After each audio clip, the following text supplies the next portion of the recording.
Das portas para fora. Programa Erasmus+. Da mobilidade à amizade. Programa de Altino Barradas.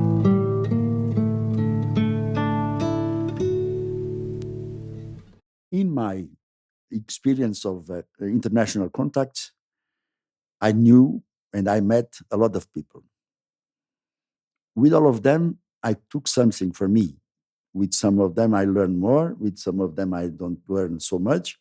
But we have good moments all the time.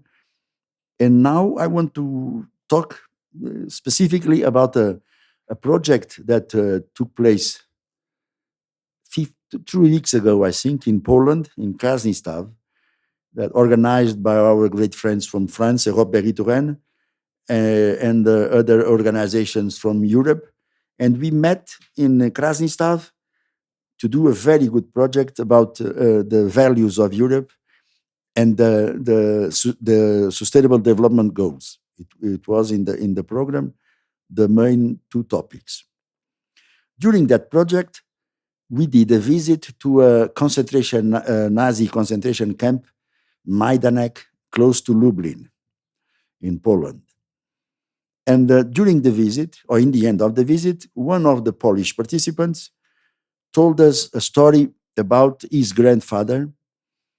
And his grandfather was in the concentration camp, very young, because her grandmother was arrested with a child, very little child. It was put apart from the mother, and was treated by the soldiers and by the team of the concentration camp. This boy, Majek Kuziak, if I said the name very well, told us a very sad story, because the grandfather died very young with a very, very incredible medical situation that they never understood if it was some virus that he took, or if it was something that was done in his body during the time he was arrested with the mother.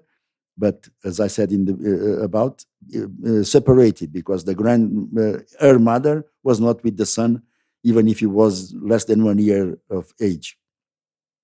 So when Majek told this story to us, and I was reflecting that with other friends, and one of the friends, it was in the conversation, it's a very nice guy, Martins Miltins from Latvia, a very good person, a very good character, that introduced to me a little story about his grandmother, not in a concentration camp, but in the times of Stalin, in the north of Russia and Siberia, with all the problems that she had from that. And it's a lovely story. Lovely story, no, it's a hard story, but with a lovely hand, because he met her grandmother, and he has a fantastic idea about the kindness and the fantastic person that the grandmother of Martins was. The words of him are very, very kind and very, very interesting to describe the person, because my interrogation in this situation as Maciek in the Nazi concentration camp, and the story of Martins with the grandmother in the Siberia region with the Stalin political jail and prison, but my idea, it's about the human character that facing, like the grandmother of Martins, facing a huge challenge in her life, and you will learn and you will understood in the interview that you will listen after my introduction. She passed for a difficult moments, but after, and it's the memories of the grandson, she was a very kind and nice person. So this dialectical and paradoxal in some way situation of the human mind, it's that with even suffering a lot, she kept the good instincts, the good feelings of a human being, and even after what she had in her life, she was a very nice person for the grandson and for the persons around her. So this is a very interesting point, and it's a learning process for all of us. These kind of examples, and we have to take these kind of examples in a very high level, because we are not very far to see approaching times, great times, or black times or dark times, as we had in the time of the Second World War and in the Cold War and in the wars we are surrounded in the old times and nowadays. So I invite you to listen the interview with the Martins and the reflection we did about these topics. And it was the first example of the first idea for the first program of the Sporters para Fora, a program in the Radio Intencional, the online youth radio. My grandfather was a tailor. That was even before the World War II. He and his family lived in a downtown of Riga, in front of St. Peter's Church. And he was well-educated tailor, so he even made a suit for that time foreign minister of Latvia. Other grandfather was a wealthy farmer, and he and his family lived in the western part of Latvia. So, and then the World War II came. Front lines moved across Latvia, especially in the western part. So then it was German forces going, then Russian forces, and it was really the house of my grandmother, where she was born and where she grew up, was actually in the middle of front line. So these days there is nothing left of that house. So after the World War II, the house was bombed. Previously, it was a quite big and nice house. So after the war, my grandmother and grandfather, they returned to that place and built just a new, smaller house, and started to gather all the munition which was still in the soil, and in many cases it was active. It didn't explode, but as before war, he had been also to some military training, so he knew how to gather it in a safe way and how to detonate. So I have heard from my grandmother stories that he made big holes in the ground, and then he would put all these bombs together, put big wooden logs on top of it, and then from a bigger distance, hiding on the other side of some stones, he would then blast all of this, and the big logs from the trees would fly even above the tops of wood. So that's one memory which I remember from my grandmother. So yes, the war was over, and Latvia was occupied by Soviet Union. So the first years they kept growing vegetables and animals in their land. It was 51 hectare of land, so quite a big. But at the same time, Soviet Union started to do repressions towards independent people. They wanted to destroy all the freedom of thought. So they asked all the farmers to join it's called kolkhoz, which is Russian word, and it means that it's collective farm company. So what they wanted is for all the farmers to give up their land, to give up their animals, and just join the collective farm, which was of course managed by some communists. But my grandparents were quite free in their mind, so they just didn't join it. They didn't believe this propaganda that it's going to be better and whatever. But they also, unfortunately, didn't see the real communist nature. And so in 1941, in the early spring, there happened deportations in Latvia, where the wealthy people Also, some well-educated people got arrested in the middle of night. It was a special operation when these Soviet military people would arrive at those homes at the certain addresses at the same time, so that nobody can give the information to others. So it was middle of the night, probably like 4 a.m. But when they knocked on the door, my grandfather had some idea what's happening, so he managed to jump out of the house and hide behind the barn in the darkness. But my grandmother was home with two little children. One was 8 years old, another was 4 years old. So the military guys came in and just said, "You have 1 hour. You are being deported because you are the enemies of the nation, or you are the enemies of Soviet Union. Your values don't go together with ours because you didn't join the farm and you have too much land. It's only for bourgeois or something like that." And so they had only 1 hour to take some clothes and food. That's all they said. So they had to leave all the belongings, all the values, all the furniture, other clothes. They had to leave it behind, and of course everything was looted afterwards.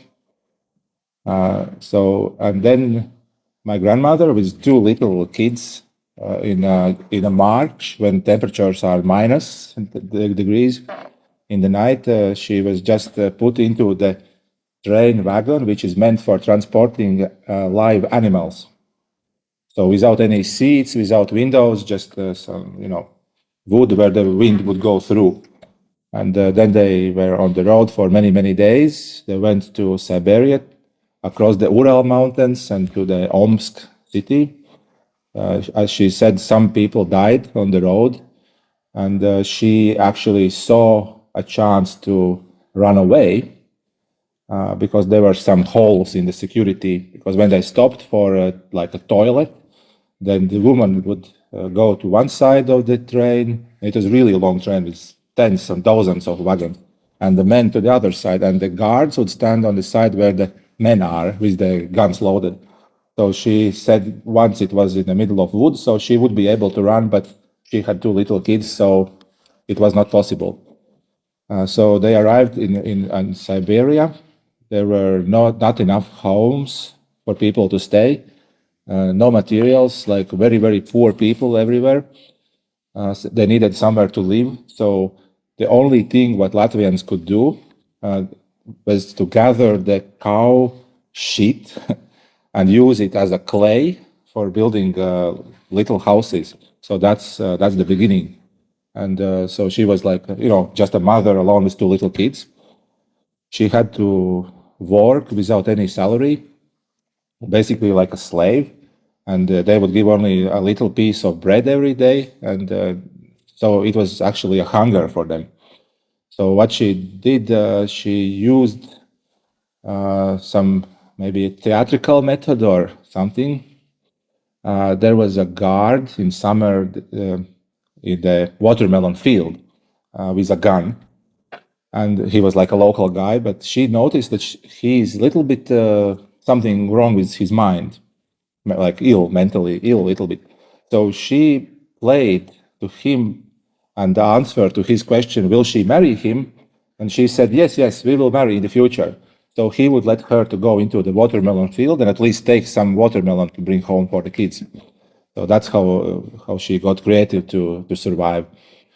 Half a year after she arrived in Siberia, my grandfather, who hid behind the barn, he couldn't stay there. He had to do something, and he had a good kind of belief that maybe it will not be that bad. So he voluntarily went to Siberia to meet my grandmother to help out with, growing up kids and getting some food. He was ready to also work just where she was working, like free of charge or whatever. So they did it for about 1.5 years. But then communists fabricated a criminal case against him. just something that he has been in Latvia doing something, and some neighbors have seen something kind of. He has had a gun and maybe shot a Soviet soldier or something. So he was he received a penalty, 25 years in a tough regime prison, which in Russian it's called gulag. Yeah. Yes, which is Solzhenitsyn. yeah, It's the writer, the Gulag. yes, it's The Russian writer who wrote the book, the Gulag Archipelago. yeah. So it's like extremely harsh living standards.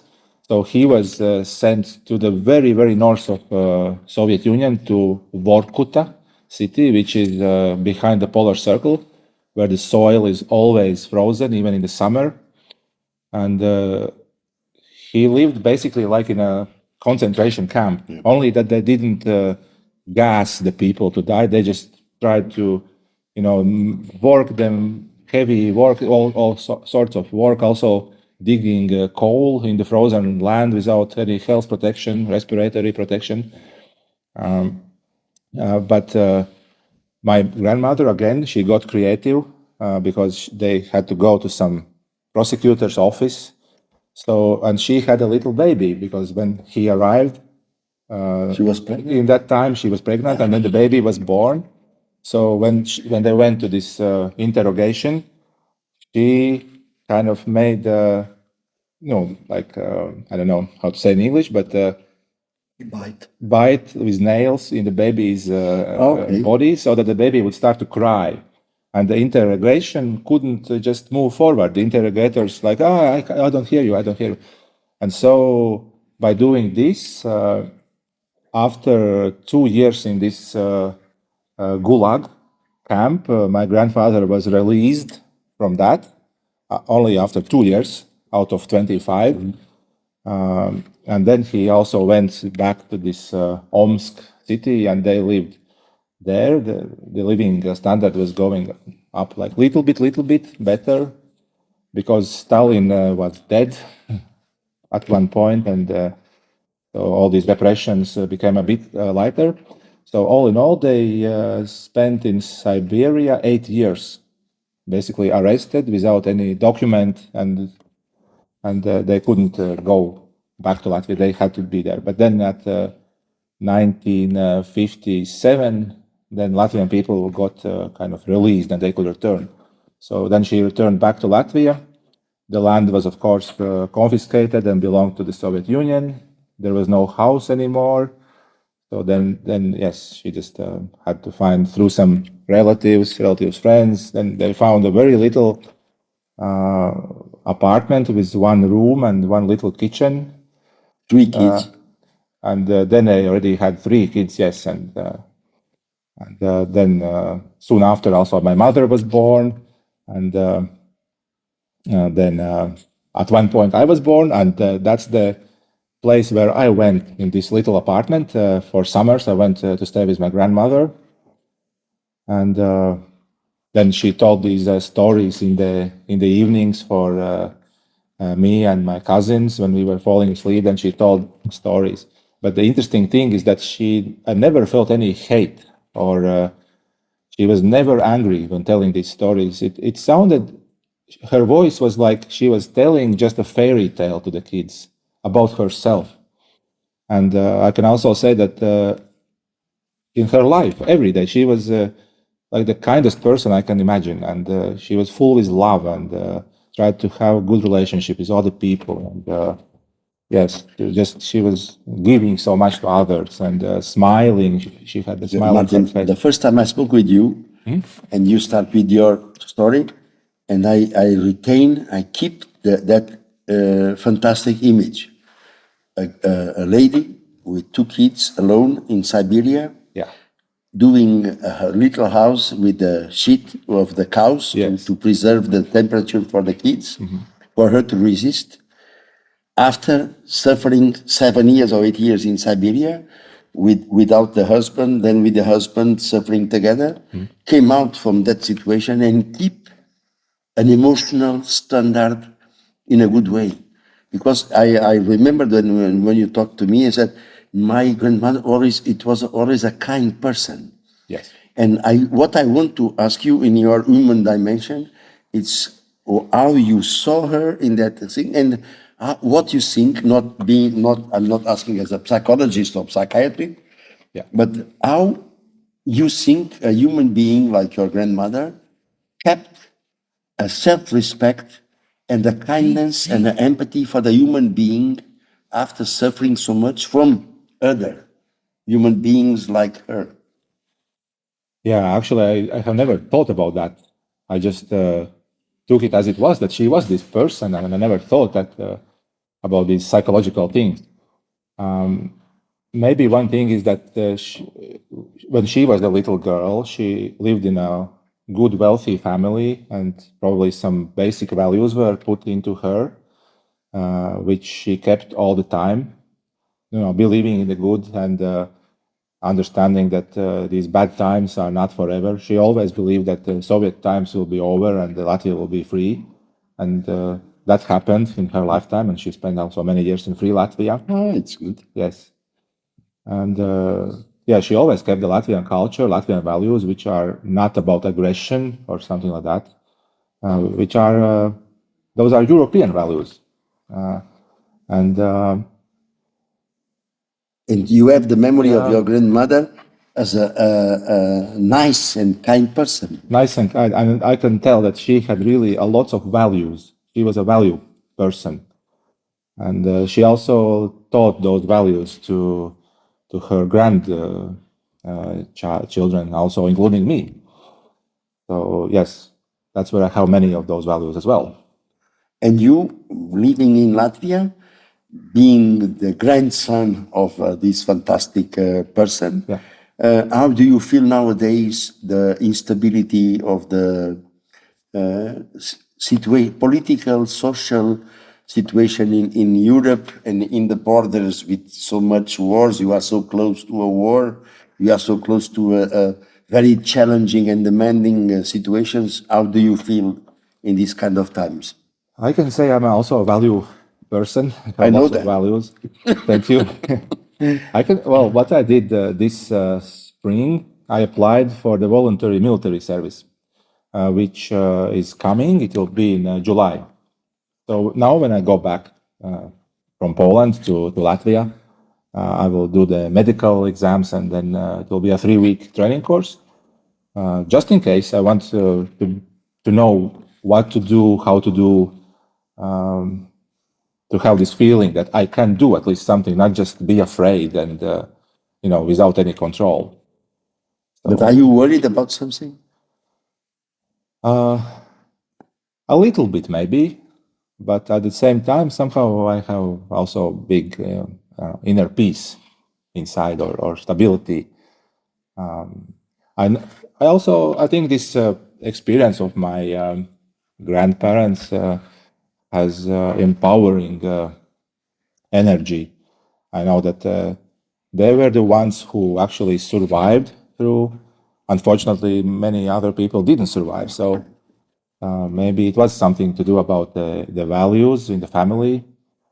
And as my grandmother gave me those values, which she had since 1924, when she was born, which is now exactly 100 years ago. Yes. But it was a very important moment that after our visit to the concentration camp close to Lublin, Yes. and I read some incredible words there written by persons who were there, who suffered, who pain, all that kind of situations, and then after they were a normal citizen coming from a situation like that and return to a life and speaking to you as you listen from your grandmother, all these kind of knowledges and kind of experience, looking nowadays to the life and the challenges of the new world or the old world with not the good expectations, are we ready for the future? I'm an optimist, and I think that life and world is always changing, and I think as humans we are adapted to the change, and there have always been some worries. Times are always changing. Something is changing all the time, but we as humans have survived for tens of thousands of years. So, and I believe that we will also keep doing that in the future. Yeah, but my my concern, Yeah. it's about that we had so many experiences and we didn't learn. We go always to the same hole. We enter always in the black hole. Yeah. We were so proud of having 70 years of Europe stability with no wars, with nothing. The Europe was so, and suddenly you have in Europe spending a huge budget of each country instead of education, instead of health, instead of medical, instead of a lot of things. You invest in military in military systems, in weapons. More 2 or 3% of the budget of the European countries goes to military army nowadays, to the military systems, and it takes money from other things. Are we losing sensations, or are we just prepared to defend about something bigger which could come to us? What do you think? Well, I think now these days, yes, we are investing more money, and I think that's the right thing. We shouldn't be afraid of our power. That the Western world is the strongest right now, and I would even say that we should do more, given that we are now during this interview physically sitting only 50 kilometers from the Ukraine. I have friends in Ukraine, and also what I read in the news, I feel that they are also pretty much Western people, and the way how they think, it's pretty much Western. Of course, every country is a little bit different. So you have the Georgia situation nowadays. Yes. With the law of the financing from the foreign powers, and that people, dozens of thousands of people are in the streets against the laws of the. And now the president voted the new law that put a lot of bad situation, the NGOs and the organizations. So in all the countries, it's a need of change against something that it's paid by someone. So there is money against money and people against people. There is always a big challenge in this kind of situation. Yeah, well, from my experience, it's always good to be active citizen. I have done it. I don't know, many people speak that tell me that it's not worth to write any, I don't know, letter or email to the Riga City Council or wherever. Like, nothing will happen, la la la. But I have written just like about little topics, but I once wrote to the Riga City Council that why won't we have biologically diverse meadows in the city? Because there are lots of territories which are just grass, but it's like monoculture. And I like biodiversity because my mother, in her land, she has a biodiverse meadow. It's even like registered officially. So I wrote to the Riga City Council a letter. And what happened about 1 year later? Yes, it takes time, but now Riga has special projects together with citizens of Riga, like where to make biodiverse meadows. And another was about the waste bins that birds take out bins. So I also wrote them that what I have seen by traveling through Europe, in other places, a special design where birds cannot enter. And what happened again after 1 year later, they started to change all the design of official waste bins. I don't say that it's because of me, but somehow it's a coincidence, and I'm not afraid to be active. And also about this safety situation, I think, of course, not everybody has to be active, but if even 1 or 2% of the population will be active, those voices are heard. One last question. I know you as Martin, but who are you? Am I? Optimist, somewhat also a little bit of idealist, I would say. I believe that the world can be better. I believe that the world is actually better than we read on the news. Because when I sometimes just put the smartphone aside, go out on the street or meet some people, it's a completely different world. It's much better than on the news. Who am I? I have some dreams about my future right now. I would like to slowly transit from my previous experience, which I like, from the banking and insurance.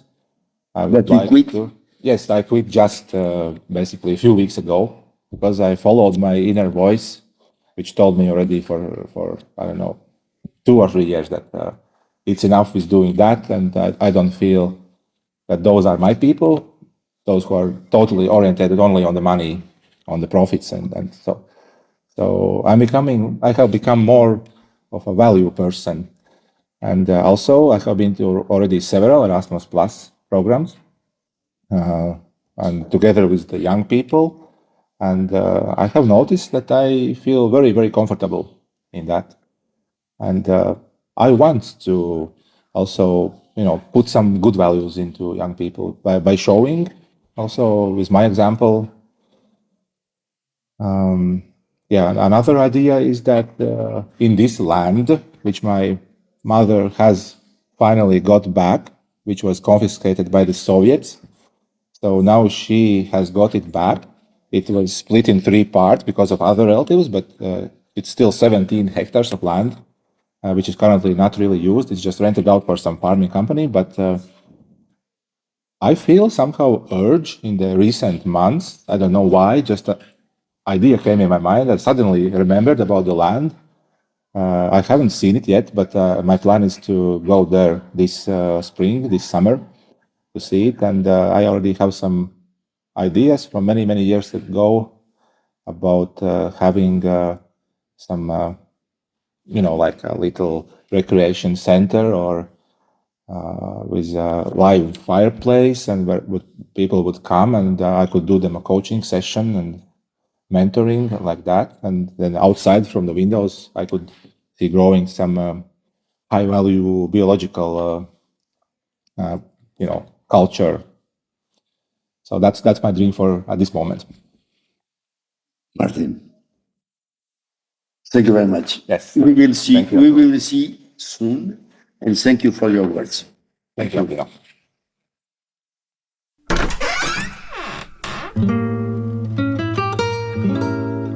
Das portas para fora. Programa Erasmus+. Da mobilidade à amizade. Um programa de Altino Barradas.